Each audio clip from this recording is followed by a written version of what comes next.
세움교회 성도 여러분 안녕하세요. 한 주에 한 번 말씀을 함께 먹는 말씀 한 끼.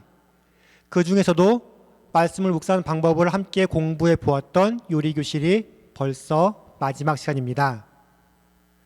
지금까지 요리교실을 보시면서 나도 이제는 큐티를 할 수가 있겠다. 혼자 말씀을 묵상할 수가 있겠다. 라고 생각하시는 분들이 계신지 모르겠는데요. 그런 분들이 한 번쯤 겪게 되는 난관이 하나가 있어요.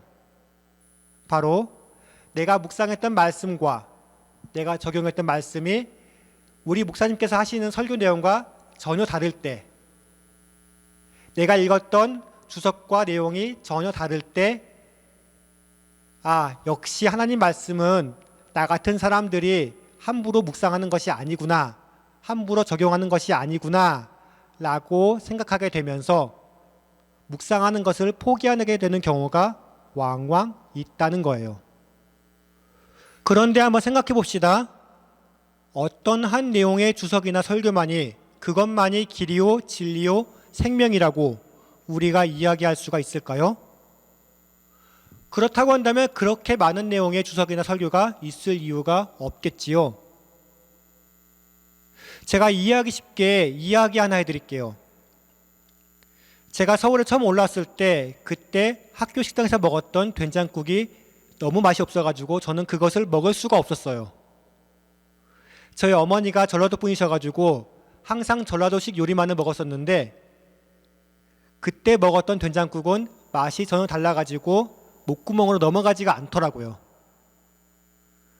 그렇다고 해서 제가 그때 먹었던 된장국이 아니라 김칫국이라고 할 수가 있을까요? 사는 지역에 따라서 그리고 입맛에 따라서 다양한 레시피의 요리가 있을 수가 있는 것처럼 자신의 처한 상황에 따라서 그리고 경험에 따라서 다양한 종류의 해석이 있을 수가 있는 거예요. 일례로 저는 신학 공부라고는 한 번도 해본 적이 없는 저희 아이들이 했던 그 큐티를 보면서 은혜를 받을 때가 있어요.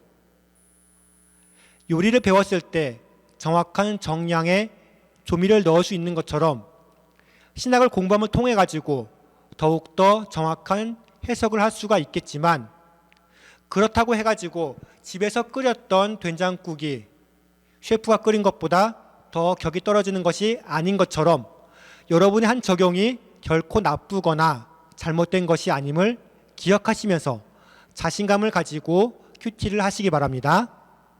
자, 그러면 오늘 말씀을 같이 보도록 할까요? 창세기 49장 5절부터 7절까지 말씀입니다. 시몬과 레위는 형제요 그들의 칼은 폭력의 도구로다. 내 호나 그들의 모의에 상관하지 말지어다. 내 영광아 그들의 집회에 참여하지 말지어다. 그들이 그들의 분노대로 사람을 죽이고 그들의 혈기대로 소의 발목 힘줄을 끊었음이로다. 그 노여움이 혹독하니 저주를 받을 것이요 분기가 맹렬하니 저주를 받을 것이라. 내가 그들을 야곱 중에서 나누며 이스라엘 중에서 흩으리로다. 우리는 이 말씀을 해석할 때 그래 폭력은 나쁜 거야. 그 어떤 악한 사람이라고 하더라도 그들에게 복수를 해서는 안 돼. 이렇게 적용을 하곤 합니다. 그리고 우리가 갖고 있는 매일 성경에도 같은 내용이 적혀 있죠. 그렇다면 우리는 그 어떤 폭력이라고 하더라도 해서는 안 되는 것일까요? 물리적인 폭력만이 폭력이 아니라 말로 하는 폭력도 폭력이고 그리고 어떤 사람의 권위나 권력을 박탈하는 것도 폭력이라고 할 수가 있을 것입니다. 그렇다면 우리가 일제강점기에 했던 3.1운동과 같은 독립운동도 그리고 4.19 혁명도 있어서는 안 될 잘못된 행동이었다고 할 수가 있을까요? 여기서 5절 말씀에 쓰인 폭력이라는 단어에 주목해 볼 필요가 있는데요. 이 단어는 앞서 제가 말씀드린 모든 폭력적인 행위를 지칭하는 것이 아니라 탐욕이나 미움이 담겨있는 폭력을 제한적으로 일컫는 단어입니다.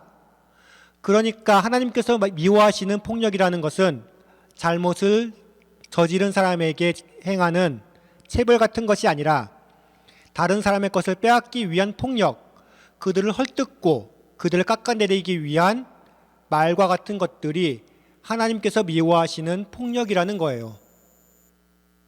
그리고 이것을 오늘 묵상하는 말씀에도 적용할 수가 있는데요.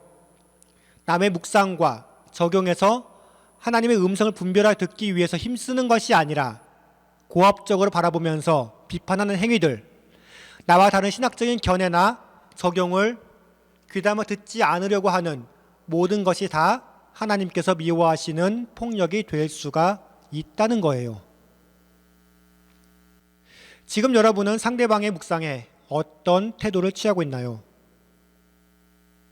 혹시 시몬과 레위 같이 폭력적인 자세로 다른 사람의 묵상을 대하고 있지는 않습니까? 나보다 나이가 어리다고 해가지고 혹은 신앙의 경력이 짧다고 해가지고 직분이 낮다고 해가지고 다른 사람이 묵상한 것을 무조건 깎아내리거나 가르치려고 들거나 아니면 귀담아 듣고 있지 않지는 않습니까? 폭력을 버리고 예수님의 온유한 마음을 본받아서 다른 사람을 존중하고 그들이 묵상에 귀를 기울이고 하나님의 음성을 들을 수 있는 세움교회 성도 여러분들, 그렇게 예수님을 닮은 묵상하는 삶이 될 수 있는 성도 여러분 되시기를 주님의 이름으로 축원합니다.